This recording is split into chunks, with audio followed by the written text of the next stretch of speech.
मंडळी, गुढीपाडव्यापासून आपल्याकडे नवीन वर्षाची सुरुवात होते, जी यंदा होणार आहे 19 मार्चपासून.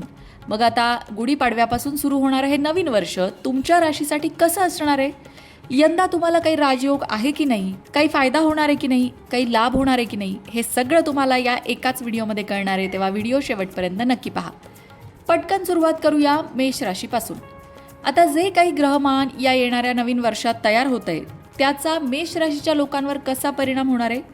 अर्थात शनीची 7.5 त्यांना सुरू आहे, त्यामुळे त्यांच्या स्वभावात थोडासा चिडचिडेपणा त्यांच्या आजूबाजूच्यांना सुद्धा जाणवत असेल आणि त्यांनाही थोडासा त्रास जाणवत असेल.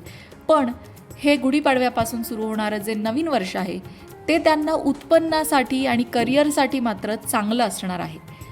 त्याचबरोबर उत्पन्नाचे नवीन मार्ग त्यांच्यासमोर येऊ शकतात. सगळ्यात महत्त्वाची गोष्ट म्हणजे करिअरच्या दृष्टिकोनातून मोठा बदल देणारं हे वर्ष ठरू शकतं. प्रगतीची संधी मिळू शकते. नवीन काम किंवा व्यवसाय सुरू करण्यासाठी सुद्धा हा काळ चांगला आहे. एकंदरीतच आर्थिक स्थितीमध्ये सुधारणा करणारा आणि प्रगतीचा हा काळ मेष राशीसाठी असू शकतो. पण 7.5 सुरू आहे, त्यामुळे तब्येतीची काळजी घ्यायची आहे. डोळ्यांच्या तक्रारींकडे खास करून दुर्लक्ष करायचं नाही आहे. आता वळूया वृषभ राशीकडे.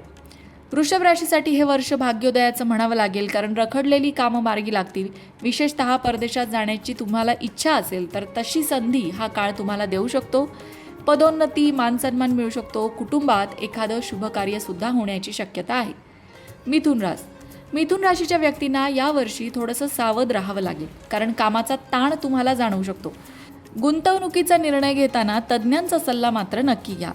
व्यवसायाच्या बाबतीत सांगायचं झालं तर जर तुमचा व्यवसाय भागीदारीत असेल तर त्यामध्ये जास्तीत जास्त पारदर्शकता ठेवण्याचा प्रयत्न करा.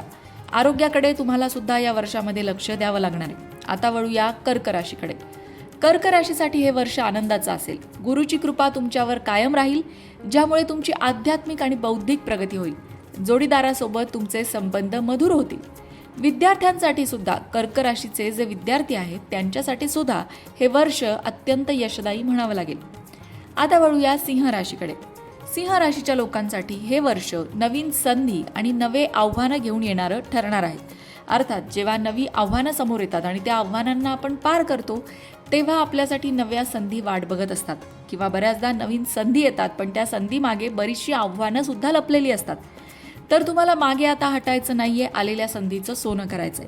शत्रू तुमच्याकडनं पराभूत होण्याचे योग आहेत, मात्र गुप्त शत्रूंपासून सावध राहावं लागेल. आता हे गुप्त शत्रू कोण असतात? बऱ्याचदा आपल्याशी तोंडावर गोडगोड बोलणारे, आपण ज्यांना खूप जवळचे समजतो, मित्र समजतो, ते मात्र मनातून आपला राग करत असतात, द्वेष करत असतात. आणि असे गुप्त शत्रू जे आहेत ते प्रत्येकाच्या अवतीभोवती असतात, पण त्यांचा त्रास सिंह राशीच्या लोकांना या वर्षात जाणवू शकतो, म्हणून त्यांनी त्या बाबतीत सावध राहायचं आहे. आर्थिक योग बघता नवीन घर किंवा वाहन खरेदीचे योग आहेत. पोटाच्या विकारांपासून मात्र सावध राहायचं आहे. आता वळूया कन्या राशीकडे. तुम्हाला तुमच्या कष्टाचं योग्य फळ आता हे वर्ष देणार आहे. समाजात तुमची प्रतिष्ठा वाढेल. जुन्या कर्जातून मुक्ती मिळण्याची शक्यता आहे. नवीन नोकरीच्या शोधात असलेल्यांना हे वर्ष यश देऊन जाईल. प्रेमाबाबतीत बोलायचं झालं तर वैवाहिक जीवनात सुसंवाद राहील. आता आपण वळणार आहोत तुळ राशीकडे. तुळ राशीसाठी हे वर्ष आर्थिक समृद्धीचं असणार आहे. गुढीपाडव्यापासून तुमच्यावर शनिदेवांची कृपा होते असं म्हणायला हरकत नाही, त्यामुळे तुमची प्रलंबित कामं सुद्धा पूर्ण होतील. शेअर मार्केटमध्ये दीर्घकालीन गुंतवणूक करणं फायद्याचं ठरेल. मुलांच्या प्रगतीने सुद्धा तुम्हाला आनंद होणार आहे. मुलांची प्रगती ही तुमच्यासाठी या वर्षामध्ये महत्त्वाची असणार आहे. आता वळूया वृश्चिक राशीकडे. वृश्चिक राशीच्या लोकांसाठी हा काळ मेहनतीचा असू शकतो. कामाचा थोडासा ताण वाढवणारा असू शकतो.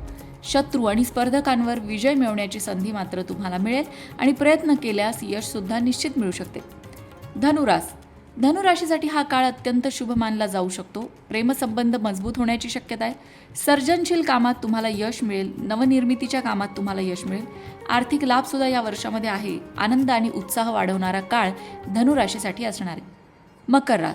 मकर राशीच्या लोकांसाठी घर आणि कुटुंबाशी संबंधित घडामोडी वाढू शकतात. घरात शुभकार्याची शक्यता आहे. मालमत्तेशी संबंधित व्यवहारात फायदा होणार आहे. कुटुंबासोबत चांगला वेळ घालवण्याची संधी मिळेल. घरातला आनंद एकंदरीतच हा काळ वाढवणार आहे. आता वळूया कुंभ राशीकडे. कुंभ राशीसाठी नवीन कल्पनांचा हा काळ असेल. नवीन व्यावसायिक योजना तुम्ही राबवू शकता. प्रवासाची सुद्धा शक्यता आहे, भरपूर प्रवास होऊ शकतो. मित्रांकडून या काळात तुम्हाला मदत मिळू शकते. नवीन संधी देणारा हा काळ म्हणावा लागेल.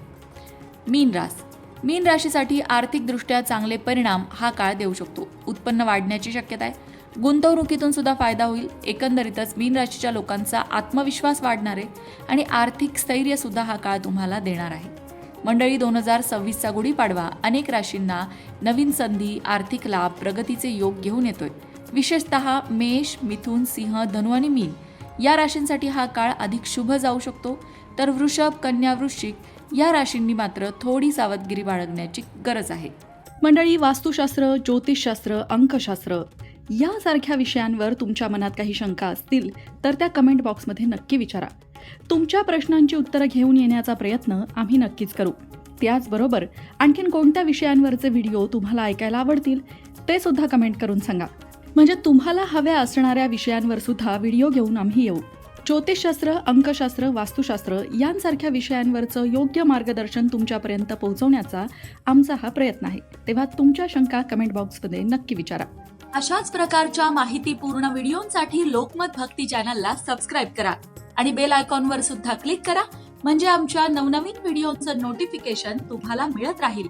तसंच योग्य आध्यात्मिक मार्गदर्शनासाठी लोकमत भक्तीच्या फेसबुक पेजला फॉलो करायला विसरू नका.